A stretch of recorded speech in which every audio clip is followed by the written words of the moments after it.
안녕하십니까? 제 이야기를 들어주시는 여러분께 고개 숙여 인사부터 드립니다. 저는 벌써 인생을 60년 이상을 살아온 여자로 제 기구하고 고달픈 인생 이야기 한번 시원하게 털어보고 싶어 이 자리를 빌리게 되었습니다. 인생은 짧게 보면 비극, 길게 보면 희극이라더니 제 인생이 딱 그렇더군요. 항상 내일이 오지 않았으면 했는데 막상 60년을 살아보니 또 다른 모습이더이다. 제 이야기도 아마 똑같을 것 같습니다만 한자 한자 써내려가면서 제 울분과 제 상심, 제 상처까지 전부 내려놓으려고 하니 부디 끝까지 함께 해주시면 감사하겠습니다. 그럼 지금부터 저의 비극이자 지나보니 희극이었던 이야기를 시작해 보도록 하겠습니다. 저는 아주 가난한 시골 촌동네, 진짜로 이런데 사람이 살 수 있나 싶을 정도로 낙후된 촌동네에서 태어난 촌년입니다. 병원을 가려면 차를 타고 20분을 좁기 나가야만 했고, 마을 사람들 모두 자급자족하는 생활을 하시던 분들이었습니다. 전기는 겨우겨우 들어오게 되었지만 도시가스 같은 건 당연히 상상도 할 수 없는 동네였고 LPG 가스를 쓰고 있었습니다. 그나마 나중 들어 길이 닦여 차도 들어올 수 있으니 전기도 가스도 신식으로 변경이 되었지. 그 전에는 아궁이에 불 피워서 떼고 촛불에 의지하고 그랬습니다. 제가 살던 집만 해도 초가 지붕에 얹어진 그런 곳에서 10대를 보냈으니 말입니다.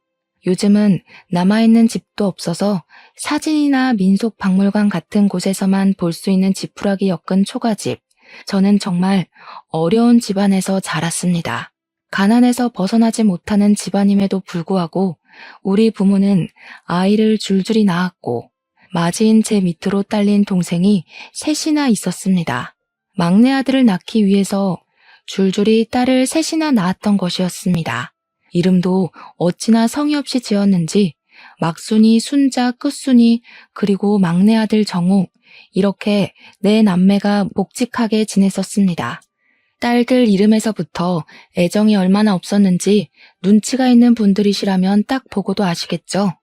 막순이는 막 낳은 딸, 순자는 다음이 아들이길 바라는 딸, 끝순이는 이제 진짜 끝이길 바라는 마음에서 지었다고 하시더군요.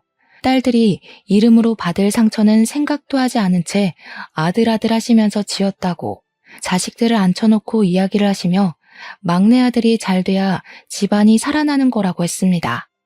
태어났을 때부터 자연적으로 시작된 차별이 나중에 들어서는 얼마나 심해졌을지 상상이나 가겠습니까? 먹는 것도 아까워 죽겠다는 세 딸들은 그저 아들을 키우기 위한 밑거름이 되어줄 인력 그 이상도 이하도 아닌 존재였습니다.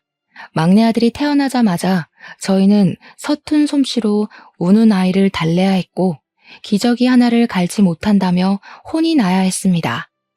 그때 제 나이가 고작 5살밖에 되지 않았음에도 막내 동생을 보살펴야 한다는 어명을 받든 셈이죠.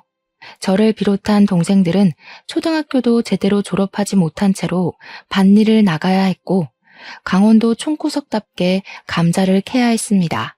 철이 되면 고사리를 캐기 위한 산을 뒤지고 더덕을 캐다가 삼이라도 발견하는 날에는 밭일에서 제외되고 저녁으로는 귀한 계란 프라이를 먹을 수 있었습니다. 평소에 막내 아들에게만 우리가 모은 쌈짓돈으로 산 고기 반찬을 주었고 저희들에게는 고기를 사면서 공짜로 얻어온 힘줄을 삶아주셨습니다. 얼마나 구차하게 살았는지 나열하자면 끝도 없고 그 어떤 불운한 사람과 비교해도 저를 이길 사람이 없을 거라 자부를 하죠. 그렇게 하루하루를 지친 몸을 이끌고 머리 닐 곳만 생기면 쏟아지는 잠을 이기지 못하고 잠들기를 몇 년. 제 나이가 18 꽃다운 나이가 되었을 때 저는 저보다 10살이나 많은 남자의 집으로 팔려가듯 시집을 가게 되었습니다. 그 당시 저희 시골은 정말 촌 중에서도 촌이라 20대 중반까지 결혼을 못하면 어딘가 하자 있는 놈이라는 취급을 받았었습니다.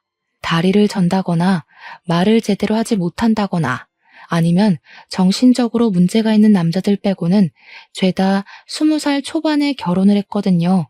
저는 꽤 먼 거리에 있는 타지까지 팔려가는 처지였고 남자 나이가 20대 후반이었으니 아무런 정보도 얻을 수 없어 얼마나 가슴을 졸였는지 모르겠습니다.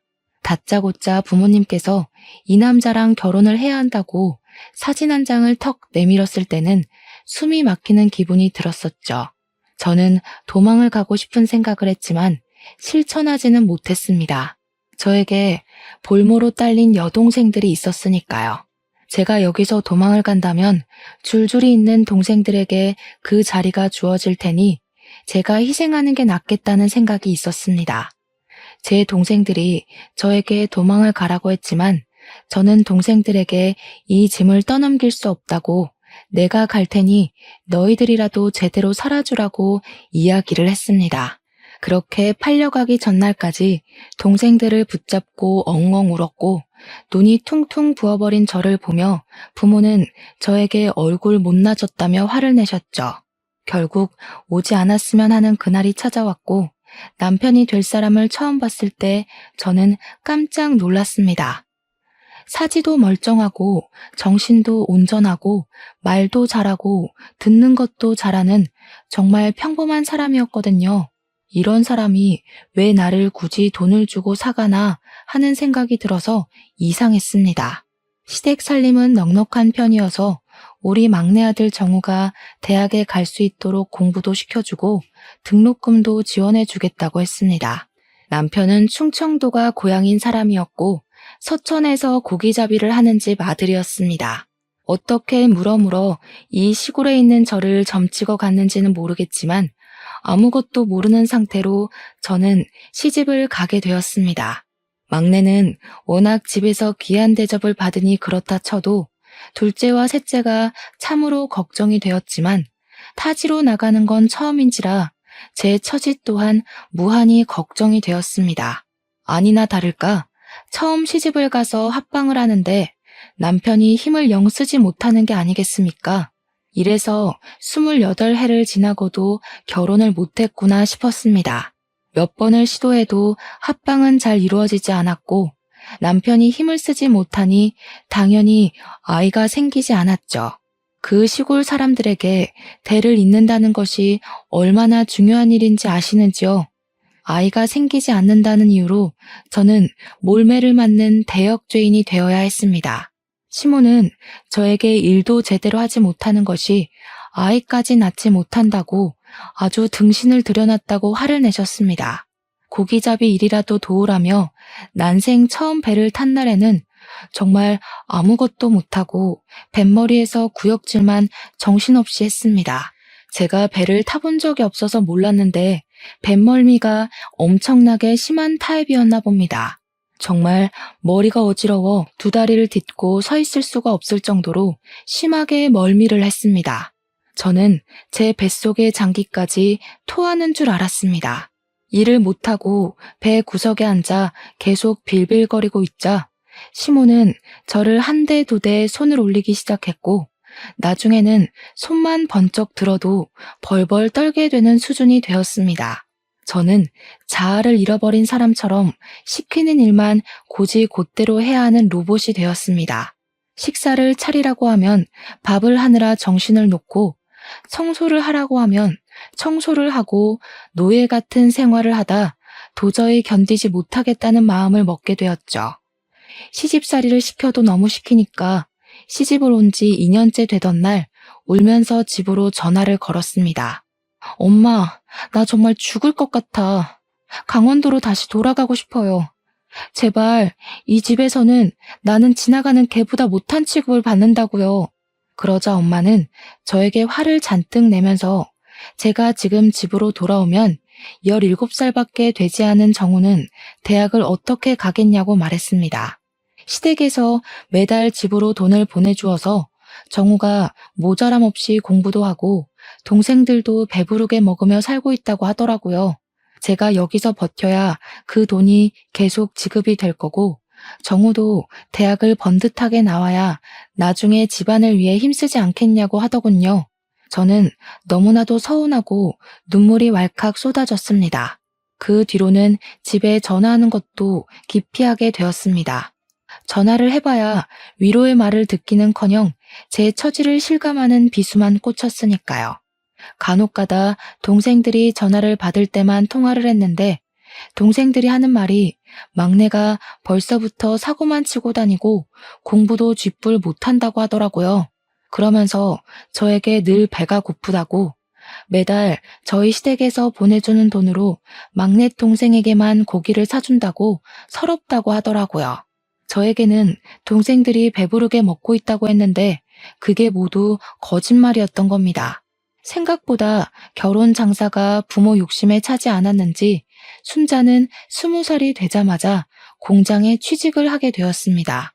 정우에게 들어가는 돈이 많다며 돈을 벌어와야 한다고 난리를 쳐서 어쩔 수 없이 공장에 취직을 했다는 것이었습니다. 아직 나이가 되지 않아 공장에 들어갈 수 없는 끝순이는 여전히 남의 집 밭일을 도우면서 하루를 보내고 있다고 하더라고요. 정말 제 억장이 다 무너지는 듯 했습니다. 제 처지가 너무 한탄스럽다 이야기하고 싶어서 전화를 걸었지만 동생들의 삶도 만만치 않더군요.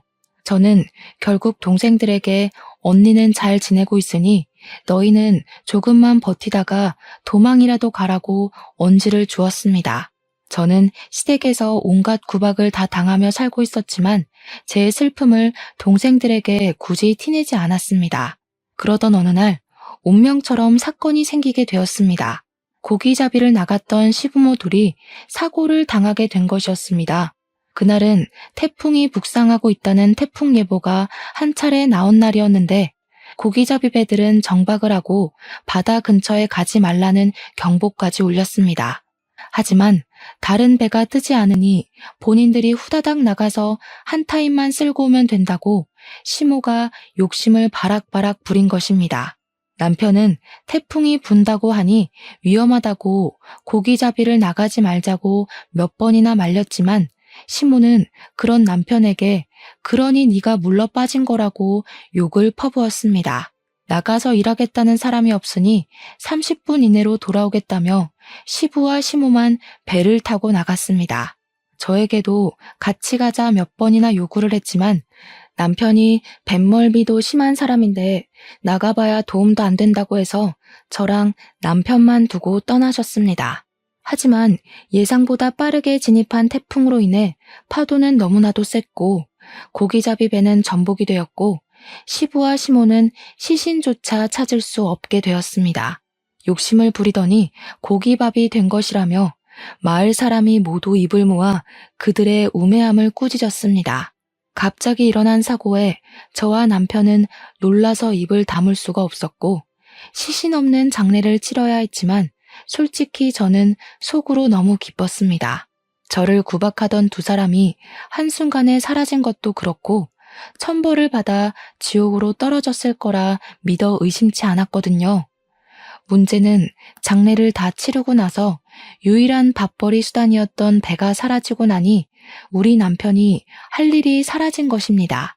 배를 다시 사자니 그만한 돈이 없었고 당장 다른 일을 알아보자니 남편에게는 할 줄 아는 것이 고기잡이밖에 없었던 거죠. 다른 집 배를 타자니 뱃삭이 적고 이리저리 재고 따지다가 결국에는 동네 어르신의 도움을 받게 되었습니다. 어르신은 수산 경매 쪽에서 오래 터를 잡고 일을 하시던 분이었는데 남편이 전전긍긍하고 있으니 수산 경매일을 해보라 권유해 주셨던 겁니다. 남편은 더 이상 놀고 먹다가는 둘 다 손가락만 빨게 생겼다면서 수산 경매일에 뛰어들었습니다. 남편에게는 수산 경매일이 뱃일보다 훨씬 적성에 잘 맞았는지 아주 빠르게 적응을 해가기 시작했습니다. 저는 그런 남편을 도와서 무슨 일을 하면 좋을까 고민을 하다가 남편의 경매장에서 생선을 싸게 구입해 올 수 있다는 것을 알아차렸습니다. 그러고는 수산 경매장 옆에 있는 시장에서 생선을 싸게 떼와 팔기 시작했습니다. 처음에는 생선 눈깔이 정말 죽기보다 싫었는데 적응해 가니까 점점 괜찮아지더라고요. 그렇게 둘이 살기 시작하면서 서로 의지하게 되고 대화도 많이 늘게 되었습니다. 결혼한 지 몇 년이 지나고 나서야 남편이 생각보다 나쁜 사람이 아니라는 것을 알게 되었습니다. 알고 보니 시부모의 등살에 그동안 기가 죽어서 아무 말도 못하고 순종적으로 살았던 사람이더라고요. 서로에게 있었던 오해가 서서히 풀리면서 저희 사이가 무척이나 좋아지게 되었는데 그 덕인지 결혼한 지 5년 만에서야 아이가 들어섰습니다.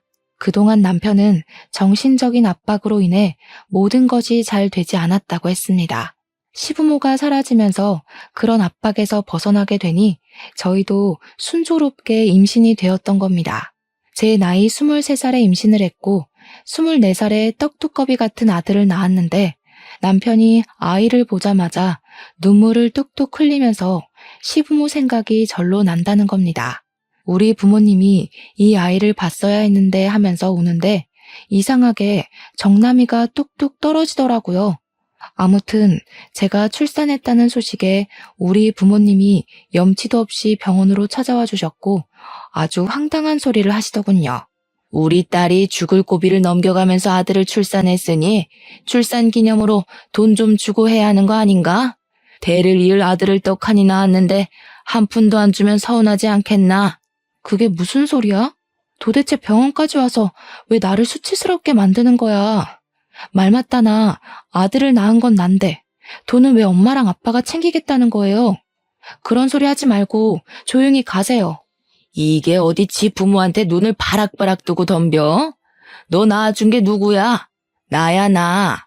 나 아니었으면 네가 태어나기나 했겠어? 이런 아들을 낳을 수나 있었겠어? 이게 다 엄마랑 아빠가 너 잘 낳아서 아들도 낳고 한 거 아니야. 돈을 주지 않으면 내 딸이랑 내 딸이 낳은 손주까지 강원도로 데리고 가겠네. 도대체 나한테 왜 그래요? 이제는 내 아이를 볼모로 잡고 돈을 내놓으라고 할 수 있어요? 나한테 해준 게 뭐가 있다고. 내가 아등바등 힘들게 살 때 모른 척 해놓고는 이제 와서 내 딸? 내 손주? 정말 염치가 없어도 너무 없으시다. 이래놓고 돈 받아가면 나 몰라라 할 게 뻔한데 지금 나한테 돈을 달라고?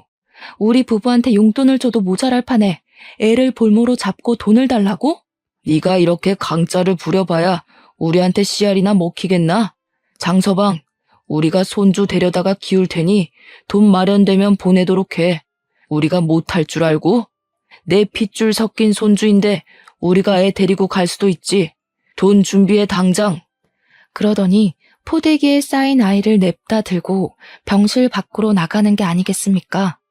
저는 아이를 출산한 지 얼마 되지 않아 뛰어서 그들을 잡을 수가 없었고 멍하니 서 있는 남편에게 당장 가서 아이를 데리고 오라고 소리쳤습니다. 남편은 그제야 헐레벌떡 장인어른 장모님 하면서 저희 부모의 뒤를 쫓기 시작했지만 어찌나 발이 빠르던지 이미 건물 밖으로 나가고 없더군요.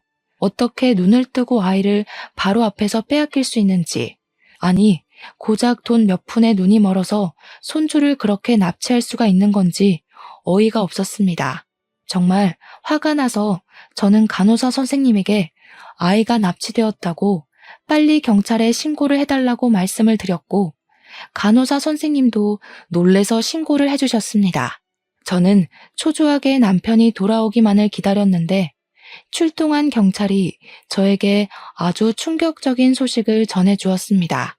경찰차가 출동을 했고 병원으로 달려오는 중 사거리에서 웬 남자가 차에 치였는데 그 앞에 아이를 안고 있는 노부부가 있더랍니다.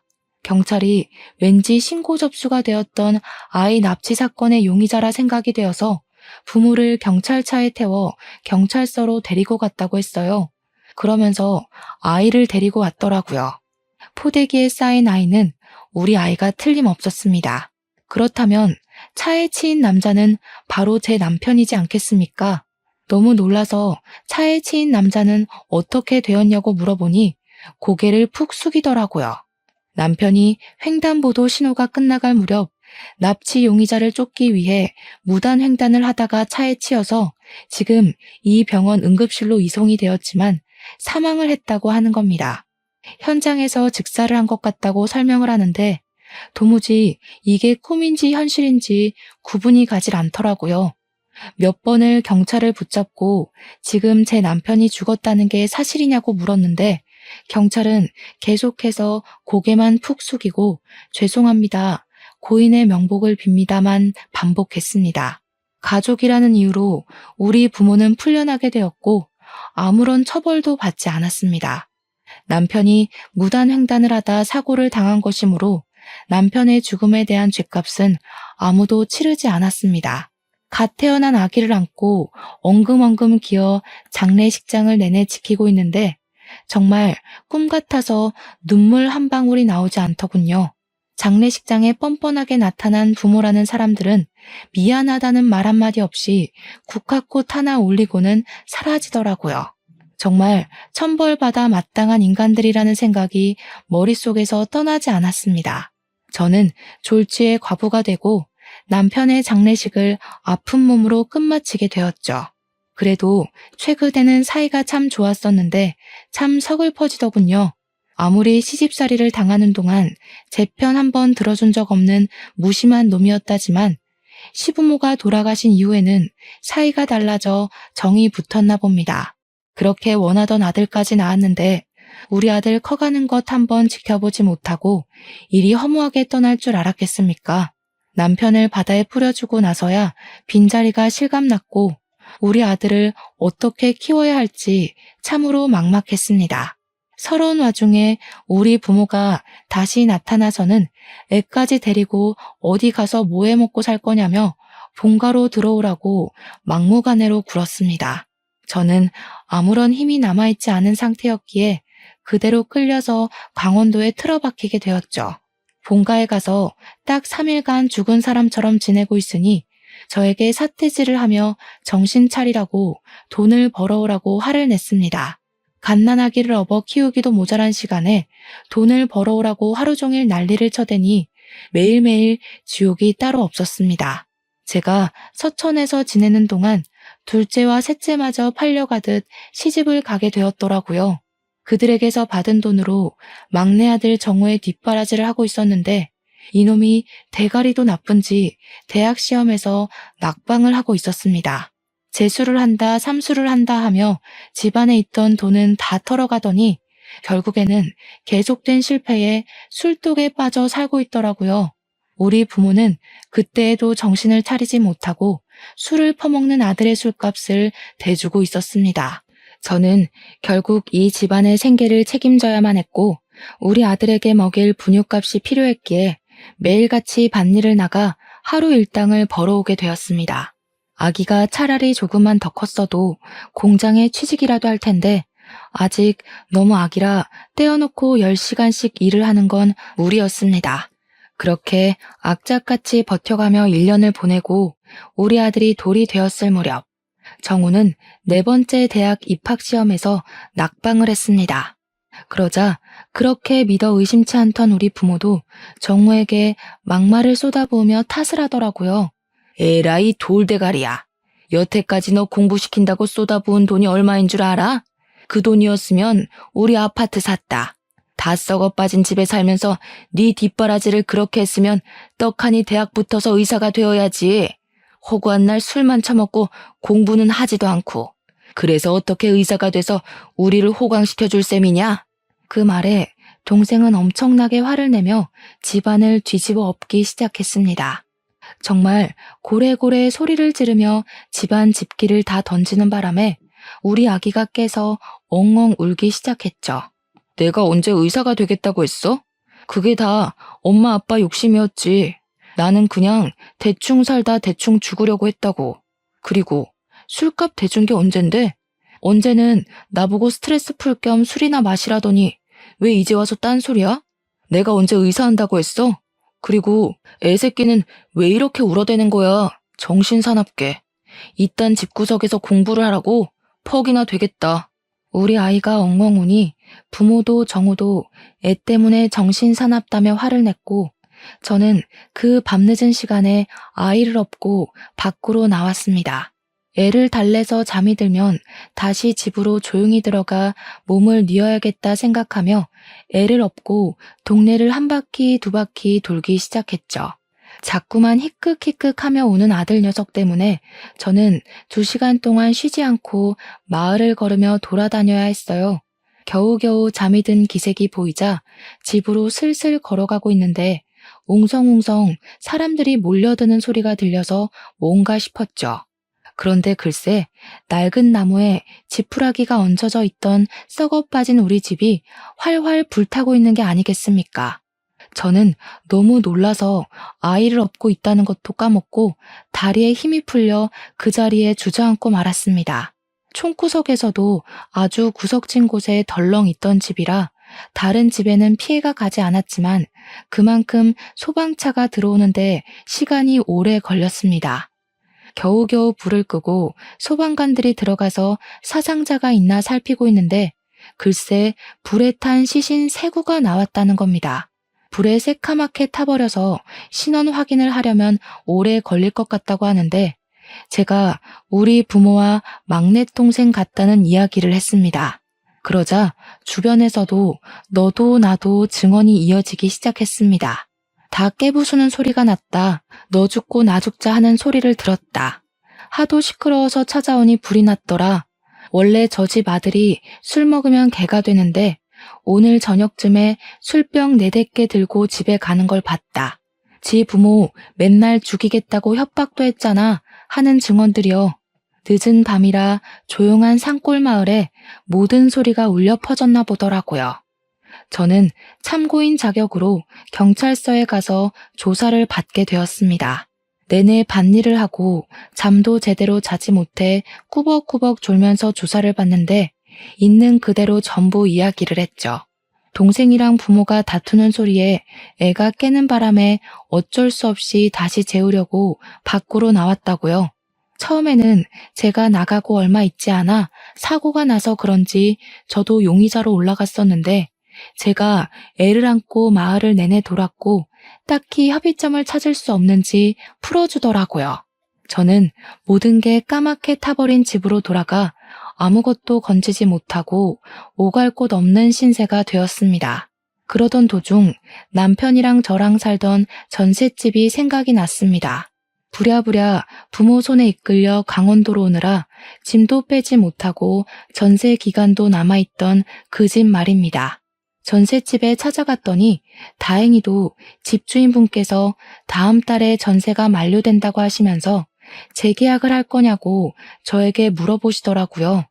세간 살림에도 먼지가 쌓여 있긴 했지만 그럭저럭 다들 쓸만한 수준이었습니다. 하지만 남편이 죽고 난 빈자리가 꽤 크게 느껴졌기에 그 집에서 아들과 둘이 산다는 것은 마음이 편치 않더라고요. 전세를 연장하지 않기로 했고 저는 그 돈으로 아들과 둘이 살만한 적당한 집을 구할 수 있었습니다. 은행에 가서 이것저것 정리하고 이사 준비를 다 한 뒤 아들과 새 집에 들어가서 어떻게 살아야 하나, 뭘 해야 하나 막막해하던 순간 모르는 번호로 전화가 걸려오더군요. 우리 부모의 사망보험금을 수령하라는 전화였습니다. 수익자가 막내 동생 이름으로 되어 있었는데 막내 동생까지 같이 하늘로 가버렸으니 남은 가족이 수령을 해야 한다는 이야기를 들었습니다. 저는 시집간 2 동생들과도 겨우겨우 연락이 닿았고 부모님의 사망보험금을 수령해서 동생들과 정확히 3등분으로 나눴습니다. 그렇게 나누고 나니 수중에 3천만 원 정도 되는 거액이 생기더라고요. 처음부터 끝까지 도움이 안 된 부모였지만 죽고 나서 돈이라도 챙겨주니 감사하더군요.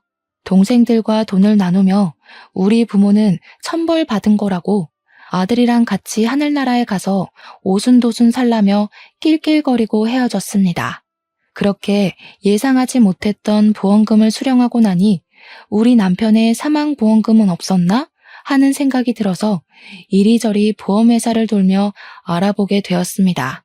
그런데 글쎄 우리 남편의 사망보험금은 물론이거니와 시부모의 사망보험금에 배에 들어있던 보험까지 있었던 게 아니겠습니까? 저는 순식간에 목돈이 생겨버렸고 아들을 키우는데 부족함이 없는 재산이 생기게 되었습니다.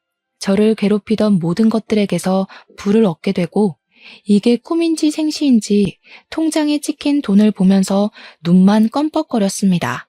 저는 이 돈을 허튼 데 쓰지 않고 아들을 위해서 쓰기로 결심을 했습니다. 그 뒤로 저는 서천에 완전히 자리를 잡고는 할 줄 아는 일이 생선 손질을 해서 파는 일이었기에 그 일에 집중을 하며 살았습니다. 그런데 이상하게 수산시장에서 같이 생선을 파는 상인들이 저를 하나둘 피하는 듯한 느낌이 들었습니다. 처음에는 제가 다시 돌아와 자리를 잡기 전이라 경쟁 상대로 봐서 그런가 보다 하고 넘겼는데 시간이 지날수록 따돌림이 심해지는 것 같았습니다. 알고 보니 상인들 사이에서 제 팔자가 드세도 너무나도 드센 여자라고 소문이 퍼지기 시작해서 저를 피해 다녔다는 걸 알게 되었습니다. 저 여자 말이야. 생긴 건 조용조용하게 생겨서 팔자가 드세도 굉장하게 드세다면서 시부모도 죽고 남편도 사고로 가버리고 거기다가 지 부모의 동생까지 불타 죽었다던데? 그러니까 말이야. 시부모는 물에 빠져 죽고 남편은 교통사고로 죽어 지 부모는 불타 죽어. 아주 삼박자 제대로지 뭐야? 저렇게 기구하고 드센 팔자랑은 가까이 가면 기빨려서 안 되는 거 알지? 또 어찌 알아? 우리까지 큰일 날지.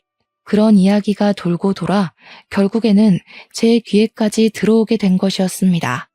저는 제 아들을 데리고 생선 장사를 하고 있었는데 우리 아들이 그 말을 들을까 무섭기도 하고 화도 나고 했습니다. 결국에는 저를 앞에 두고서 속닥속닥 들리게 말을 하는 상인들에게 버럭 화를 냈습니다. 나에 대한 뒷말을 왜 그렇게들 하고 다니는 겁니까? 누가 들으면 제가 물에 빠뜨리고 사고 내고 불 지른 줄 알겠소. 저는 그때부터 아들을 지켜내겠다는 엄마의 마음으로 상인들을 피하지 않고 맞서 싸우기 시작했습니다. 그들은 무리지어 다녔고 저는 혼자 싸워야 했기에 자연스럽게 저는 수산시장에 고립된 여자가 되어버렸습니다. 저에게 손가락질을 하며 저렇게 기가 세니 주위에 나만 아는 사람이 없다고 하더라고요. 무슨 소리까지 들었는지 아십니까? 다들 그렇게 죽었으니 이제 하나 남은 자기 아들은 목매고 죽겠네 하더라고요. 그 말을 듣고 참을 수 있는 엄마가 있을까요? 아니, 참으면 그게 병신이지 사람이겠습니까? 저는 그 말을 한 상인에게 생선 내장을 던지면서 바락바락 화를 냈습니다. 그러고는 더 이상 이런 모욕을 견디며 일을 할 자신이 없어서 가게를 접어버렸습니다. 그 뒤로는 서천 어디를 가도 저를 손가락질한다는 듯한 기분이 들어서 아들을 데리고 머나먼 부산으로 이사를 오게 되었습니다. 그렇게 부산에 정착을 하고 20년이 넘는 세월을 보냈고 아들은 당당하게 부산에 있는 회사에 취업까지 하게 되었습니다. 저는 부산에서 작은 국밥집을 차려서 장사를 하고 있었습니다. 아들은 부산에 있는 대기업 공장에서 일을 하고 있었고요. 우리 모자가 살기에 모자람이 없었고 아들이 장가만 가주면 제 인생의 큰일은 모두 치르는 거구나 하고 생각을 하고 있었죠. 저의 노후는 돌아가서 시부모와 부모, 남편의 보험금으로 전부 준비를 마친 뒤였으니까요. 그러던 어느 날 우리 국밥집에 정말 꾀지지한 여자가 들어와서는 꼬깃꼬깃 2,000원을 내밀고 공깃밥 한 개에 국물 1,000원어치만 주면 안 되겠냐고 하더라고요. 행색이 거지 같아 보였는데 거지라고 하기엔 너무 젊은 여자라 좀 이상하긴 했습니다. 여자가 불쌍하고 애처로워 보이니 제 젊은 시절 고생했던 기억이 문득 떠오르더라고요. 저는 원래 제가 가장 불쌍하고 불우한 사람이라 생각하며 살았기에 그런 사람들을 봐도 도우려는 마음을 가지지 않았습니다. 근데 이상하게 마음이 쓰이더라고요. 그래서 일단 아가씨 이리 와서 좀 앉아봐. 밥 줄게 하고는 고봉밥을 떠서 국밥 한 그릇을 말아주었습니다. 고맙습니다 하고 작게 말을 하더니 허겁지겁 먹기 시작하는데 잘 먹어도 너무 잘 먹더라고요. 일주일을 굶어도 저렇게는 안 먹겠다 싶을 정도로 말이죠. 저는 아가씨에게 배고프면 밥 더 줄 테니까 천천히 먹으라고 했습니다. 그러니 제 눈치를 힐끗 보면서 천천히 밥을 먹기 시작하는데 어딘가에 쫓기는 사람처럼 보여 마음이 아팠습니다. 밥을 다 먹고 나더니 2,000원을 내밀면서 잘 먹었습니다 하더라고요. 그런데 다 구겨진 그 2,000원이 전 재산으로 보였는데 제가 어떻게 그 돈을 받을 수가 있겠습니까? 저는 그 돈을 다시 아가씨 주머니에 넣어주면서 됐다고 사정이 딱해 보여서 밥 한 그릇 말아준 거라고 했습니다. 그러니까 그 아가씨가 갑자기 눈물을 뚝뚝 흘리면서 나중에 꼭 갚겠다고 정말 감사하다고 하는 겁니다. 순간 느낌이 싹 들어오는데 이상하게 이대로 그냥 보내면 안 될 것 같더라고요. 아가씨, 혹시 어디 일할 곳 있어? 아니요. 그러면 혹시 우리 가게에 직원 하나 구해보려고 하는데 아가씨가 일해볼래? 내가 월급은 많이 못 줘도 밥은 꼬박꼬박 줄 수 있어. 당장 어디 일할 데 없고 갈 데 없으면 우리 가게에서 한번 일해봐. 그러니까 조심스럽게 정말 자기가 이곳에서 일을 해도 되겠냐고 묻더라고요. 당연히 된다고 마침 잘 됐다고 했습니다. 그러고는 그 아가씨 손에 5천 원을 쥐어주면서 그 꼴로는 왔던 손님도 나가게 생겼으니 일단 목욕탕에 가서 씻고 오라고 했습니다. 5천 원을 들고 도망을 간다면 그냥 거지한테 적선한 셈 치자 하고 마음을 먹었는데 한 3시간이 지나니까 뽀얗게 씻고 나타났더라고요.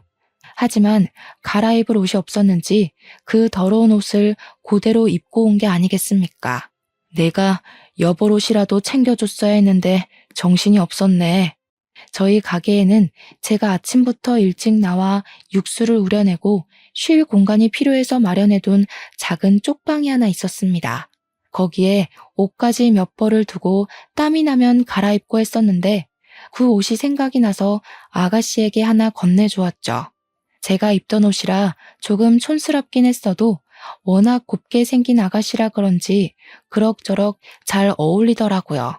저에게 친절을 베풀어 주셔서 감사하다고 하는데 다른 건 몰라도 심성은 참 고운 것 같았습니다. 그게 인연이 되어 우리 가게에서 쭉 일을 하게 되었고 오갈 데가 없는 상황인 것을 알게 되어 제 가게 쪽방에서 지내며 일을 하게 도와주었습니다. 그렇게 한 3개월을 같이 손발을 맞춰보니 일도 잘하고 손도 야무지고 눈치도 빠르더라고요. 근데 아가씨는 부모는 어디 가고 혼자 그 꼴로 돌아다니게 된 거야? 태어났을 때부터 어머니는 안 계셨고요. 아버지와 둘이 살았는데 아버지께서 사업에 실패하시고 도박 중독자가 되셨어요. 도박 자금이 부족해지자 결국에는 사채를 빌려다가 쓰셨고 사채업자를 피해서 혼자 도망을 치게 되었어요. 제가 집에 있었는데 저를 납치해서 술집에 팔아버리겠다, 장기를 팔아버리겠다 하는 이야기를 듣게 되었거든요. 아이고, 고생 많았네. 그러면 사채업자는 따돌린 거야? 납치를 당했었는데 죽기 살기로 달리는 차에서 뛰어내려서 밤이고 낮이고 노숙을 하며 여기까지 도망쳐 오게 됐어요. 제 고향이 원래 경주였거든요. 일단은 여기까지 숨어들었으니 못 찾을 것 같긴 해요. 그 사정을 전부 듣는데 우리 부모 생각이 나면서 속이 터지더라고요.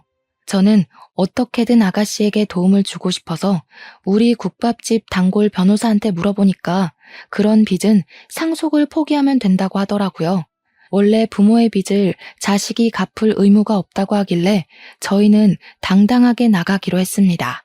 며칠의 시간이 더 흐르고 우리 아들이 평일에 연차를 냈다고 하면서 배가 고프다며 국밥집에 찾아왔다가 일을 하는 아가씨를 보고 한눈에 반하게 된 것입니다. 이놈의 자식이 제가 도와주라 할 때는 피곤해서 못하겠다고 한 번을 안 오더니만 퇴근하면 와서 설거지를 돕질 않나, 스스로 나서서 바닥 청소를 하질 않나, 아주 계산대 앞에 서서 아가씨가 일하는 걸 빤히 지켜보고 있더라고요. 제가 봤을 때는 아주 생쇼였죠. 제가 기가 차서 제가 가게 문을 닫으면 아가씨가 쪽방에서 잠을 자니 밖에 걸쇠는 따로 닫지 않았어요. 혹시 아가씨가 밖에 나가야 할 일이 생길지 모르니까요. 집에 가자고 아들을 불러내니 가게에서 한잔하면 안 되냐고 슬쩍 눈치를 보길래 혀를 끌끌 찼죠. 아가씨 같이 한잔하자 하면서 셋이 술판을 벌였는데 뭐가 그리 궁금한 게 많은지 아들이 아가씨한테 이거저거 막 물어보더라고요. 부담스러울 수도 있을 텐데 했는데 아가씨도 우리 아들한테 관심이 있긴 한 건지 곧잘 대답을 하더라고요. 늙은이가 빠져줘야 할 일이 생겨도 생기겠다 싶어서 너네 둘이 마실 만큼 잘 마시고 문단속 잘하고 내일 보자 하고는 집으로 돌아왔습니다. 근데 참 일은 예상치 못할 때 터지더라고요. 몇 개월간 아가씨를 추적했던 사채업자가 가게를 어찌 찾았는지 그날 딱 들이닥친 겁니다. 제가 돌아온 줄 알고 아들이 문을 열었는데 사채업자가 떡하니 들어와서는 아가씨를 끌고 가려고 한 거죠. 막으려던 아들이 밀려서 넘어졌고 벽에 부딪히면서 글쎄 가벼운 뇌진탕 증세가 찾아온 겁니다. 건너편에서 24시간 국수 장사를 하던 국수집에서 바로 경찰에 신고를 해줬고 근처에 있던 경찰이 바로 출동을 해서 다행히 현장에서 바로 사채업자가 체포되었습니다. 아가씨가 끌려가지 않겠다고 길거리에서 내내 반항을 한 덕에 시간을 끌었던 덕에 경찰이 출동할 때까지 버틸 수 있었던 거였습니다. 제가 자다가 연락을 받고 벌떡 일어나서 경찰서에 갔더니 아가씨 얼굴이 아주 말이 아니더군요. 놀래서 바로 밤늦은 시간인데도 불구하고 단골 변호사에게 전화를 걸었고 아침이 밝자마자 경찰서에 와서 일을 해결해 주시기로 했습니다. 저는 아들이 실려갔다는 병원으로 자리를 옮겼고 처치를 다 받은 아들이 자기는 멀쩡하다고 하더라고요. 가벼운 뇌진탕이라 며칠 머리가 울릴 수는 있는데 다른 곳에 이상은 없다고 퇴원해도 된다고 하길래 아들과 집으로 돌아왔습니다. 우리 아들까지 잘못됐으면 정말 상상도 하고 싶지 않았습니다. 아들이랑 같이 경찰서에 가니 사건 조사가 거의 끝난 것 같더라고요. 사채업자는 불법적인 일을 수도 없이 벌인 나쁜 놈이었고 심지어 아가씨네 아버지까지 볼모로 잡고 있었습니다. 합의할 거냐고 묻는데 법대로 처리해달라고 강경하게 대응을 했습니다. 나중에 그 아버지란 작자도 풀려나서 아가씨를 염치도 없게 찾아왔는데 아가씨가 아주 강경하게 말을 하더라고요. 당신을 가족이라고 생각하지 않기로 했어요. 저는 도대체 무슨 죄가 있어서 이런 일을 당해야 해요? 계속해서 도박을 하던 술을 마시던 이제 우리는 남처럼 지내요. 연락도 하지 마시고 조용히 살다 조용히 죽으시라고요. 저한테 피해 오지 않게 해주시고 앞으로 절대로 저 찾아오지 마세요. 아버지란 작자가 양심은 있는지 그 길로 뒤도 돌아보지 않고 떠나더군요. 마음의 빈자리는 우리 아들과 제가 채워주기로 결심했습니다. 그렇게 1년이라는 시간이 더 흐르고 아가씨라고 부르던 여자는 저의 며느리가 되었습니다. 우리 아들이랑 그렇고 그런 기류가 흐른다는 건 알고 있었고 손도 야무지고 싫은 소리 한 번 없이 그쪽 방에서 일하면서 지내는 게 기특하단 생각은 했으니까요. 사채 일도 잘 해결이 되었고 그 사채업자는 결국 다른 건에서 수배가 내려진 상태인 게 밝혀져 감옥에 들어가게 되었습니다. 변호사 비용은 제가 모아두었던 돈에서 빼서 주었고 며느리는 제게 평생 갚겠다고 했습니다. 결혼해서 효도하겠다는 둘을 막을 방법도 딱히 없었고요. 사실 막을 생각조차 없었습니다. 저는 우리 며느리가 아주 똑부러진 아가씨라고 생각하거든요. 둘은 결국 평생을 함께할 가족으로 엮였고 여전히 저와 며느리가 국밥집을 운영하고 있습니다. 결혼하고 얼마 지나지 않아서 사돈어른이 급성 알코올 중독으로 사망했다는 소식이 들려왔습니다. 장례는 아주 간소하게 치렀고 며느리는 모든 상속을 포기함으로써 빚을 청산했습니다. 더불어 이제 자유가 되었으니 우리는 이제 아무 걱정 없이 여생을 행복하게 살기로 했습니다. 남 괴롭히고 죄를 짓고 살면 고스란히 천벌을 받는다는 걸 누구보다 경험으로 알게 되었습니다. 저는 그런 짓은 하지 않고 사는 게 목표랍니다. 아직까지 잘 지키고 있으니 여러분들에게도 당부하고 싶습니다. 남에게 상처를 주면 돌아온다는 말을요. 여러분들도 항상 남을 돕고 행복한 나날들만 가득하시길 기원하면서 제 사연 들어주셔서 정말로 감사드립니다.